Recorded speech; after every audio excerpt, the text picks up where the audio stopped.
Hi guys, it's me, Mr. Bertosh, your incredibly fluffy handsome science teacher.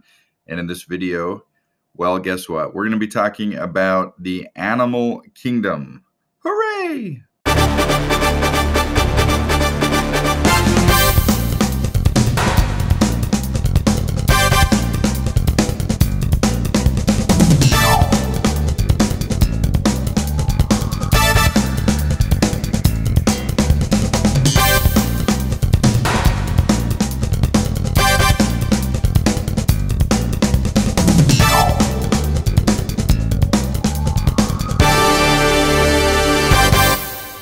There are a lot of living things on the earth. Life on this planet is incredibly diverse, and scientists are always trying to understand living things better.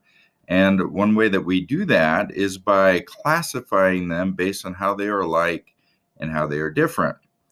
And the most accepted way of classifying living things is by placing them into kingdoms.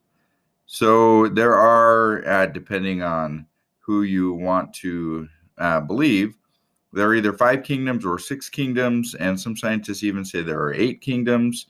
But we're going to go with 6 because that's the most commonly accepted way of categorizing them. And there's another video where this handsome guy is teaching you about the different kingdoms of life. In this video, I'm going to talk specificamente, about the animal kingdom, the kingdom Animalia. Before we talk about the animal kingdom specifically, though, I want to first talk a little bit about how things are, and when I say things, I mean living things, are categorized underneath a kingdom. Because kingdoms are huge, right? The animal kingdom, there's a lot of different kinds of animals, and they have a lot of differences. An octopus is very different than, say, I don't know, a rhinoceros. Okay, they're not at all alike, or at least not very much alike. So we have to divide them further still. And so the way we do that is using these levels of organization, which are kingdom, and then phylum, and then class, and then order, and then family, and then genus, not genie, genus, and then species. And a species is a specific type of animal. Like you and I, we belong to the human species. We are a different species than, say, orangutans, okay, or other things that are similarly closely related to us. Well, how are you going to remember kingdom, phylum, class, order, family, genus, species? And you can make up your own, by the way, too, if you don't like this. But I'm just giving you one, which is King Philip came over for good spaghetti. Okay, so the first letter of king is K, so kingdom. And then the first letter of Philip is, although it sounds like an F, it's actually a P. So that's phylum, and it's spelled the same way as PH and PH, Philip and phylum. Okay, King Philip came over for good spaghetti. So C in came is class, O and over is order, F in for is the same as the F in family. G in good is the same as the G in genus, and S in spaghetti is the same as the S in species. So by remembering that sentence, King Philip came over for good spaghetti, you can much more easily remember the order of how things are classified. So underneath the animal kingdom, there are, the next level down is phylum. Okay, so all animals in the animal kingdom are divided into one of a number of different phylum. And depending on the scientist, because like everything in science, it's highly debated, there are scientists tend to put animals in somewhere between 33 to 36 phylum, although that's, could be different, a little more, a little less, but give or take around 33 phylum of animals. Okay, and a lot of those are really weird and very small groups that don't have a lot of members. There's just maybe a few left that haven't gone extinct in that particular phylum.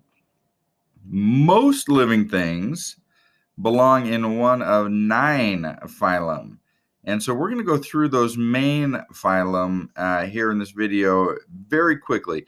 Before we do, though, let's talk for just a second about how scientists divide or classify things into different phylums. There's some things that we look at when deciding, does it belong in this phylum or this phylum?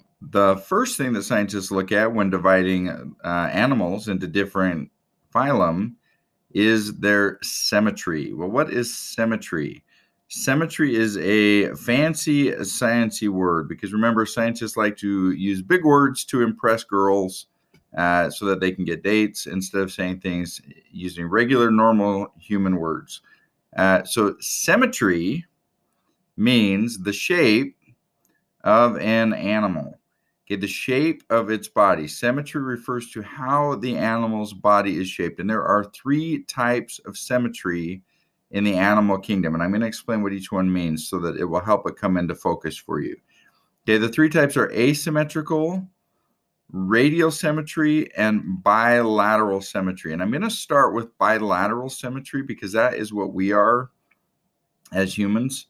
We have bilateral symmetry. Something with bilateral symmetry has a middle, like I do, and each side is the same. They're like mirror copies of each other. Okay, something with bilateral symmetry, like humans, have a definite front, a definite back, a definite left, a definite right, a top, and a bottom. So if you take something like me with bilateral symmetry and you spin me in a circle, then when you're done and you stop spinning me, I'm going to reorient myself based on the fact that I have a definite top, so I'm going to stand up straight, and I have a definite front, so I'm going to face forward again. Okay. The next type of symmetry, actually, step back to bilateral symmetry. You can think of other animals with bilateral symmetry. Dogs have a definite front and a definite back, or cats, because they like to show you their back all the time, their booty. They have a definite front, a definite back, a definite top, a definite bottom, definite left, and a definite right. Okay. The second type of symmetry is radial symmetry. And radial symmetry means that there is a top and a bottom, but no left and right or front and back. So it really doesn't matter what way they're facing other than right side up or upside down. They're going to, if I take something with radial symmetry and I spin it, they're going to reorient themselves so that their bottom is on the bottom and their top's on the top, but there is no left and right or front and back. And some examples of things with radial symmetry are starfish. Okay, starfish don't have a front and a back or a left and a right. They're just going to crawl across the rocks in whatever random direction they happen to be facing. That's all the same. But there is a top and a bottom. Another example would be a jellyfish or corals. Okay, anything with no front and back. And then the final kind of symmetry is asymmetrical. Something with asymmetrical is all weird and globularly, and there is no front and back or top and bottom or left and right. It's just a mass of cells that are growing, and it doesn't really care. If you turn it upside down, it's going to stay upside down. It's not going to reorient itself. It's got no sides to it. So that's symmetry, the first way that we classify things. The second way that we classify things has to do with their backbone, whether they are a vertebrate or not. If they have a backbone, they're vertebrates. If they don't have a backbone, or something similar to a backbone, then they are invertebrates. So those are the 2 main things we look at when we're classifying living things. Now, I will say that there are other things we look at too, which are beyond the scope of this video, such as whether or not they are coalmates. But I'm not going to go through that here, but if you're curious, that is a topic you can go and research and that I talk about in another video. And lastly, before we get into looking at these 9 main phylum, Let's just talk for a minute about why the phylum are important. One of the things that phylum help us to do as scientists is to see evolutionary connections.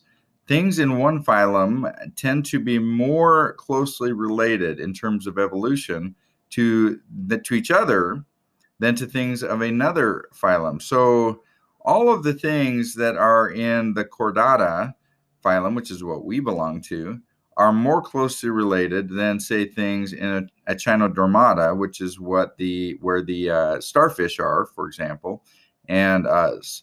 Okay, so that gives us some clues about how closely things are related to each other. The first phylum, in terms of evolution, and that we're going to look at, the most simple type of animals belong to the phylum Porifera.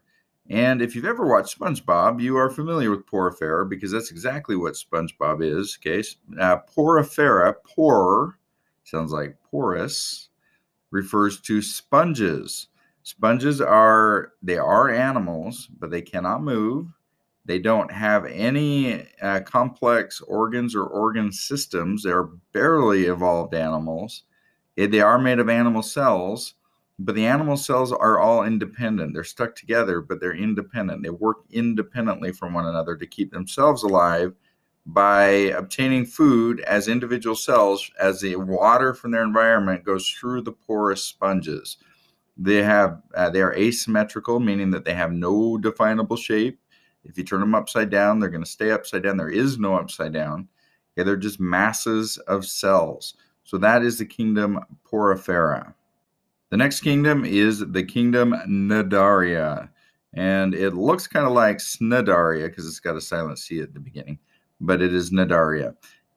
Animals that belong to the kingdom Cnidaria are slightly more evolved than Porifera. Some more evolution has happened. They're still very simple life forms. They hardly have any division of work or organs, but they have some. Okay, animals that belong to Cnidaria have radial symmetry. Remember, radial symmetry means that I can spin them, and their little tentacles will fly everywhere. I'll keep spinning them because I like that, the tentacles flying around. But then when I stop them, they'll just keep swimming, right? However I stopped them, because they don't care. There is no front or back. Examples of Cnidaria are jellyfish, also from SpongeBob. Also, anemone, and corals all belong to Cnidaria. They are animals. They have some basic evolution in terms of organs, but not much. They have no central nervous system. Don't really have a brain. Okay, but they eat, and interestingly, they have one opening, so their mouth and their booty are the same hole. So be thankful that's not you. So that's Cnidaria. The next phylum in the animal kingdom, and again, slightly more evolved than Cnidaria, are platyhelminths. And that is a weird sounding word. Platyhelminths. They are, because again, scientists like to sound smart, and so they make up big fancy words. Okay, instead of just saying flatworms like normal people, they are flatworms. They are commonly found as parasites, such as in mammals like dogs and us, for that matter. We can get flatworms as well. They're a worm with, they do now have more evolved, organ systems. Okay, they have a complete, for example, digestive system. So there's two openings now. There's an opening and a close and an end, a mouth and a bottom. The other side, the opposite side of your digestive system. They also have bilateral symmetry. So that means there is a definite top and a definite bottom and a definite left and a definite right and a definite front and a definite back. You can see how, as evolution goes on, how these phylum become increasingly complex until we get to Chordata, which is what we are, the final most evolved phylum. But before we do that, let's move on to the next one, which is another type of worm, a segmented worm. But instead of calling it a segmented worm, we're going to use the word Annelida. The phylum is Annelida. My wife's name is Anna, but she is not a segmented worm. And don't tell her I mentioned her in this video. Annelida. So we're, again, just a little bit more complex, although this has a very similar complexity to the flatworms. They're another type of worm, with an opening and a closing, bilateral symmetry, and more complex organ systems. Still don't have the complexity of larger animal, don't really have a complex nervous system or circulatory system, but we're getting there. We're getting more and more advanced. Moving right along, we come to one of the most delicious of the phylums, which is Mollusca. So Mollusca now is, the organ systems are starting to get more advanced. Also, they're starting to have some structure, some evolution of exoskeleton type of features. Okay, molluscas include things like clams, anything that is producing a shell, pretty much. Snails, well, that's not true because turtles aren't, but things that are, most things you would think of like that make seashells. So snails, conches, also octopi and cuttlefish and squid, oysters, scallops. All of these things belong to the kingdom or the phylum Mollusca, and they have bilateral symmetry. So I know an octopus seems like it is radially symmetric because it's got all those legs, and I can spin them, and their legs go flying everywhere. But they do have a front. There's a face on them in a certain direction. So even though there's legs sticking out in every direction, there is also a face. There's a definite front and a definite back, and a top and a bottom. There are some very intelligent examples with very highly evolved nervous systems in Mollusca, such as octopi and cuttlefish have very large brains and are some of the most intelligent animals on Earth, approaching even the intelligence of humans. Okay, so we're seeing this evolution from as we go from phylum to phylum, where they are becoming more advanced, and we have now arrived where they are starting to have complex brains and nervous systems. Next are the by far most successful phylum of animals on the earth. By far the most successful phylum of animals on the earth, and that is the phylum of Arthropoda. Arthropods are found everywhere. Almost certainly, as you're watching this video, there's probably about 1,000 of them within 20 feet of you. Okay, they're all around. They're in your attic, and they're outside crawling around your house, and they're all over your backyard. Arthropods are insects and spiders and centipedes and roly-poly-olies or potato bugs, whatever you call those things, as well as crabs and lobsters and anything with an exoskeleton really are arthropods.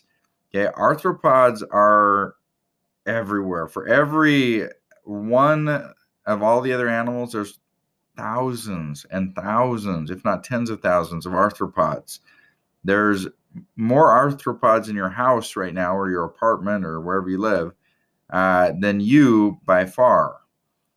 So they are, if you wanted to pick the most successful phylum of animals, it would not be mammals, it would be arthropods. They could take us out if they really decided that they wanted to go to war against us. Thankfully, they don't do that. And then Echinodermata is the next phylum. Echinodermatas are starfish, sea urchins. They have radial symmetry, and they have an interesting. They share an interesting feature with Chordata, which is what we are. Echinoderms are the only other phylum that are the same kind of as they develop in the embryo state. They share a certain characteristic, which I'm not going to go into in this video. But because of that, they are considered to be the closest relative to chordates, even though they're a little bit less evolved. Interestingly, some of them live for hundreds of years, like sea urchins. Some of them can live for like 400 years. Okay. And lastly, the phylum which we belong to, which is Chordata. Chordata are all of the vertebrates, anything with a backbone. Now, think of this. When somebody asks you, what is your favorite animal?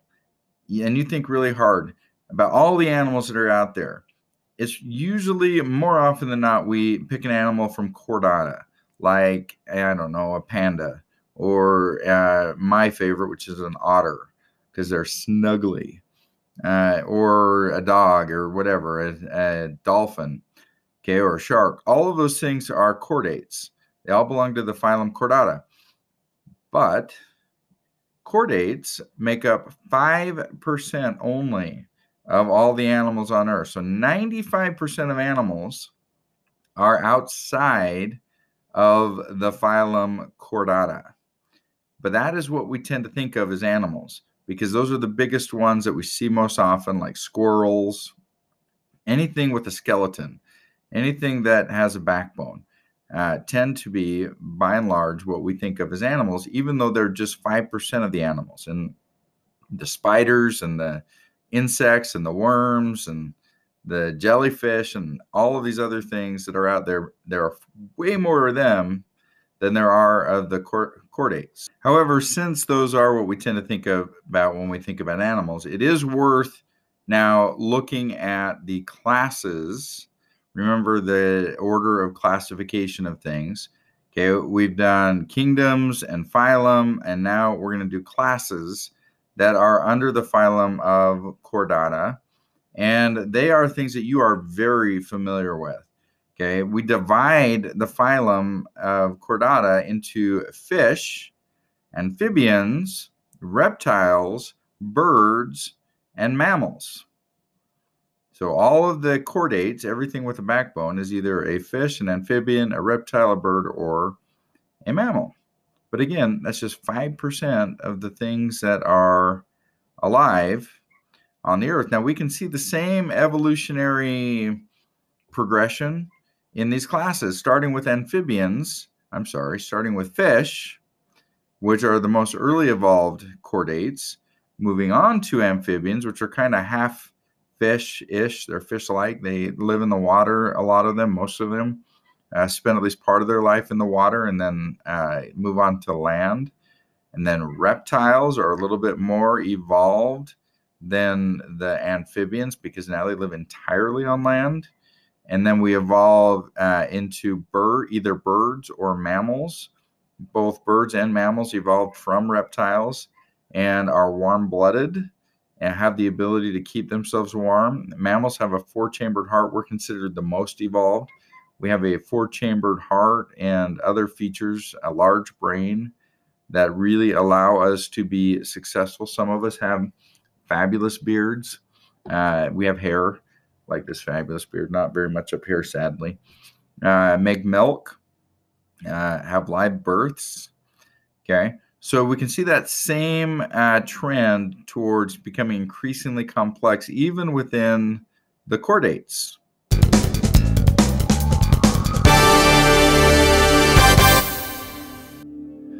Hi guys, thanks for watching my video. These rambling science videos where I go unscripted and just kind of barf up all the science knowledge out of my head are part of a series that go along with an online class that I teach, which you can sign up for if you go to handsomescienceteacher.com. I also have a whole bunch of free resources for homeschoolers. I have hundreds of articles on every topic that covers your entire science curriculum from 5th through 8th grade. I have online games and quizzes, all curated and written by this handsome guy, a science teacher with, well, three degrees, but 2 of them are in science.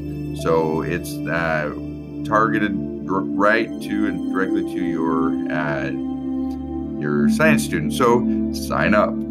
subscribe to the channel, and I release lots of videos. Also, in addition to these ones, lots of little short videos that are like 2 minutes long that cover science topics. Those ones you don't get to see my handsome face, but they're still good videos, and they're much more targeted, and those ones are scripted, so you don't have to hear me like you are right now going blah, blah, blah. The end. Subscribe. Thank you. Goodbye.